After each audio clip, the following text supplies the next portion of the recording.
Ya, assalamualaikum warahmatullahi wabarakatuh. Alhamdulillah kita ketemu lagi dalam mata kuliah manajerial proyek. Teman kelima dalam keadaan sehat walafiat. Semoga kita bisa menjalankan puasa di bulan Ramadan hingga akhir bulan Ramadan dalam keadaan sehat. Amin ya rabbal alamin. Ya, selamat pagi ya. Semangat ya. Ya, ini ya perkenalan sedikit dari saya bagi yang belum mengikuti kuliah saya. Nah, ini kontrak kuliah. Ya, hari ini kita akan mempelajari mengenai teknik estimasi ya dalam manajemen proyek. Ya, biasanya kalau kita membuat proyek pembuatan software harus ada yang direncanakan dan disiapkan sebelumnya.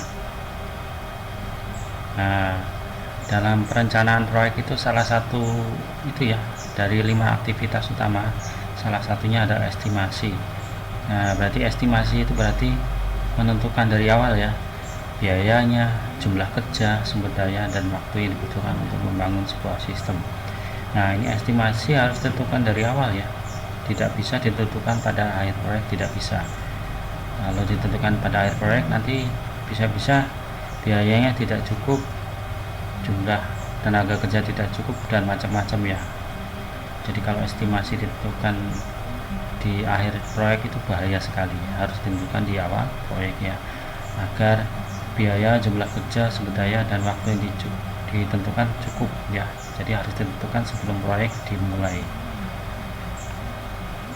Nah, ini masih lanjutannya ya. Jadi estimasi biasanya dilakukan oleh manajer proyek atau pelayan proyek ya, dengan menggunakan informasi dari stakeholder ya.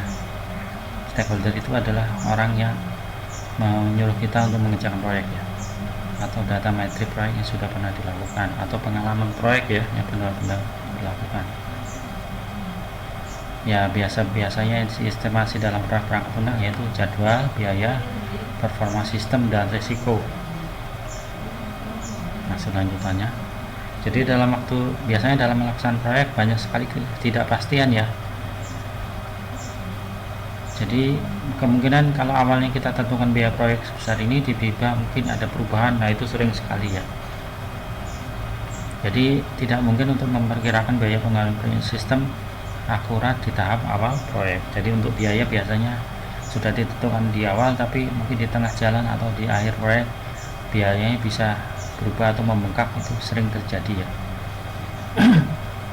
Nah, biasanya sumber daya manusia dan kemampuannya juga terlibat dalam proyek ya. Nah, jadi dalam waktu mengerjakan proyek biasanya banyak langkah-langkah yang dilakukan ya. Jadi juga muncul banyak sekali resiko yang muncul yang harus bisa ditanggapi ya dan diterima. Itu tergantung kita dalam pengalaman mengerjakan proyek software ya. Ya, teknik estimasi biasanya meliputi analogi pengalaman penilaian dari para ahli dan penggunaan model parametrik ya, seperti model price untuk hardware, COSMO untuk proyek perangkat lunak, dan COSIMO untuk proyek sistem. COSMO adalah sebuah tool ya, panjangan dari Constructive Cost Model. Itu salah satu tool untuk estimasi yang dikembangkan oleh Mas Barry Boom, software yang digunakan untuk menyusun estimasi biaya proyek. Nah, biasanya ada 2 teknik yang biasanya digunakan di dalam estimasi.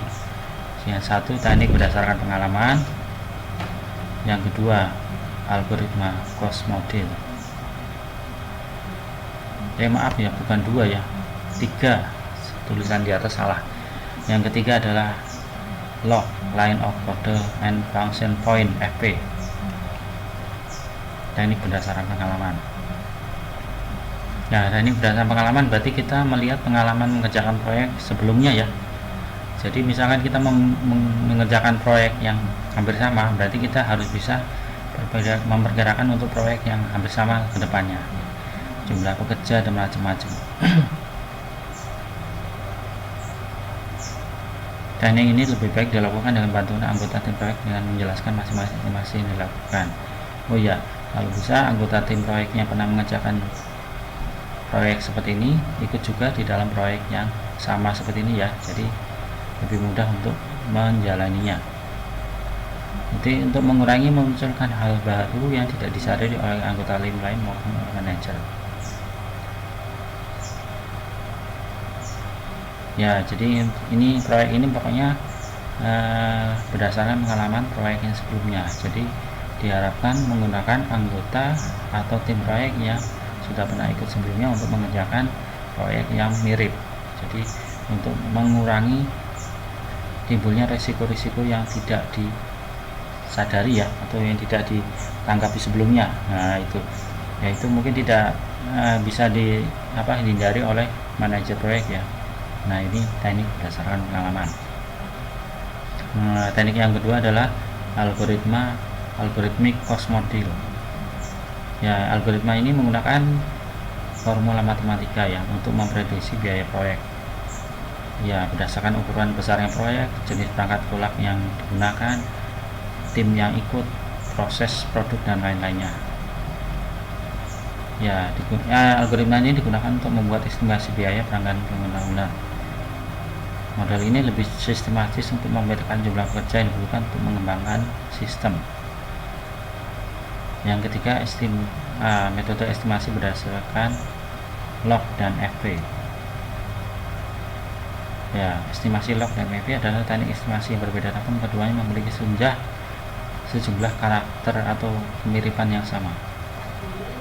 Ya, jadi mirip-mirip ya antara log dan FP. Biasanya digunakan bersama-sama. Ya, biasanya perencana bisa menentukan objek perubahan atau proses bisnis yang berpengaruh dalam menggunakan metode ini. Contoh estimasi berbasis log. Biasanya kita mempertimbangkan perangkat lunak yang dikembangkan untuk aplikasi desain yang membantu untuk menggunakan metode ini.